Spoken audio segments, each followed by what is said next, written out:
There is a moment after survival that no one prepares you for. It comes after the danger has passed, or shifted, or quieted, just enough for you to breathe again. It is that moment when people begin to ask, sometimes gently and sometimes not, are you going to talk about it? For many survivors of domestic violence, the question itself can feel overwhelming because surviving abuse is one thing, deciding whether, when, and how to speak about it is another. Coming out about abuse is not a single act, it is not a speech, it is not a confession. It is a series of choices, deeply personal ones, made in a world that does not always listen well. This conversation must begin with one truth made clear: no survivor owes their story to anyone. Speaking out is not a requirement of healing. Silence is not failure. Survival does not need an audience to be valid. And yet, when survivors do choose to speak, something powerful happens. Because domestic violence thrives in isolation, it survives on secrecy. It depends on victims believing that they are alone. And testimony breaks that illusion. Not being loud, not by being perfect, not by being real. For many survivors, the first barrier to speak is fear. Fear is not being believed, fear of being blamed, fear of being reduced to what happened to them instead of who they are. Others fear reopening wounds they worked hard to close. They worry that speaking will undo their healing or trap them in their trauma. These fears are not signs of weakness, they are signs of wisdom. Because speaking out must be done safely, intentionally, and on your terms. One of the most important things survivors need to hear is this: you control the narrative. You decide what to share, you decide how much detail to give, and you decide who gets access to your story. There is no right way to talk about abuse. Some survivors begin by naming feelings before events. I wasn't safe. I was afraid. I lost myself. Others start with facts: what happened, when it happened, and how it escalated. Some speak publicly, some write anonymously, some tell one trusted person, and then stops there. Every one of these paths is valid. For survivors who want to speak, one of the safest places to start is with language, not disclosure. Learning how to name abuse can be grounding. Words like coercive control, emotional abuse, financial abuse, isolation, gaslighting. These terms help survivors understand that what they endured was not chaos or failure, it was pattern. When survivors talk about what they survived, they do not need to relive every moment. They can speak in themes, in impacts, in truths. You can say, I survived a relationship where my autonomy was taken from me. I lived in constant fear of escalation. I was controlled long before I was ever hit. This kind of testimony educates without re traumatizing. Another important step is understanding why you want to speak. Some survivors speak to reclaim power, some speak to educate, some speak to advocate for change, some speak because silence feels heavier than the truth. Your reason matters because it shapes how, where, and when you share. And it is okay if your reason changes over time. Before sharing publicly, survivors should be encouraged to build support around themselves. Speaking out can be empowering, but it can also be emotionally draining.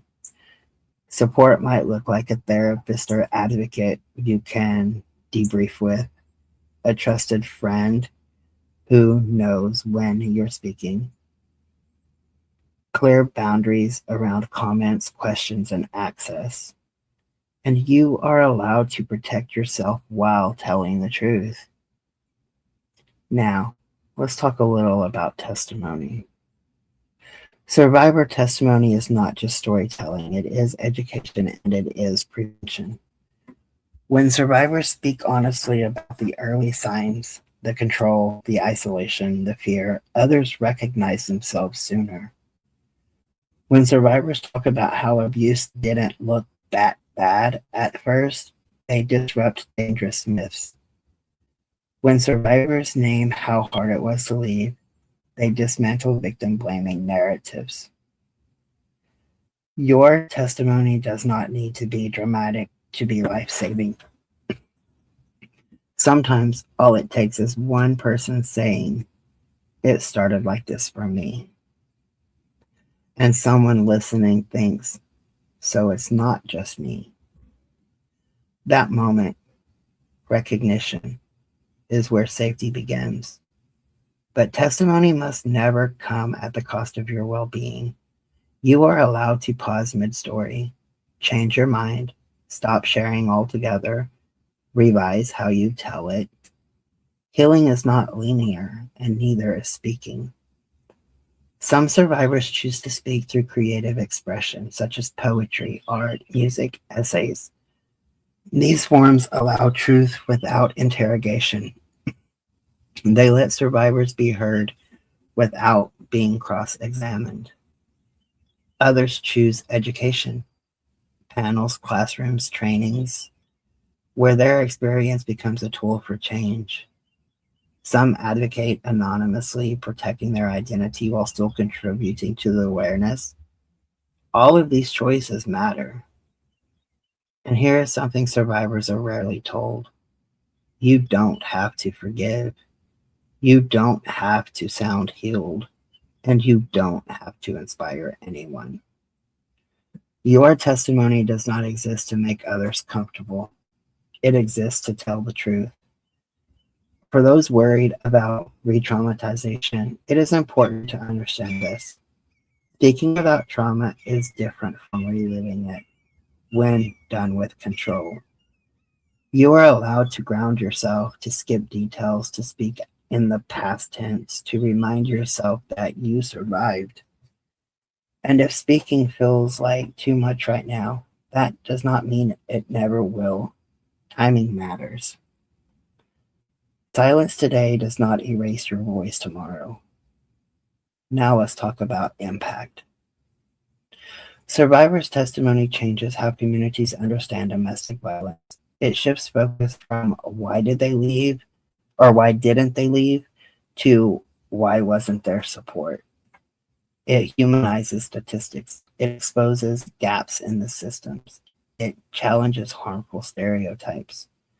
When survivors speak, policymakers listen differently. Educators teach differently. Friends respond differently.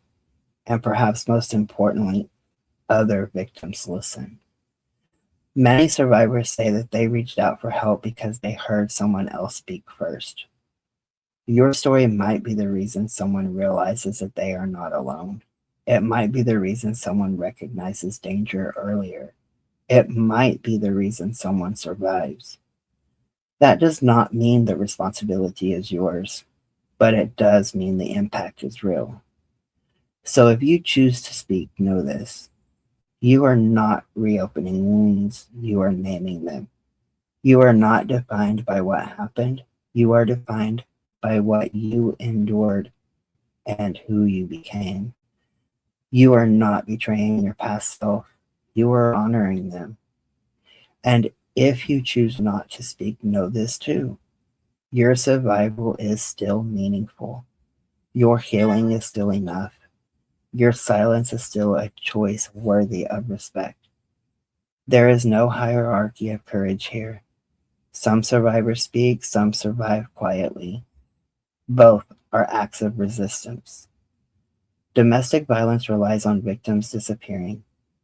Whether you speak publicly or live privately, choosing yourself disrupts that system.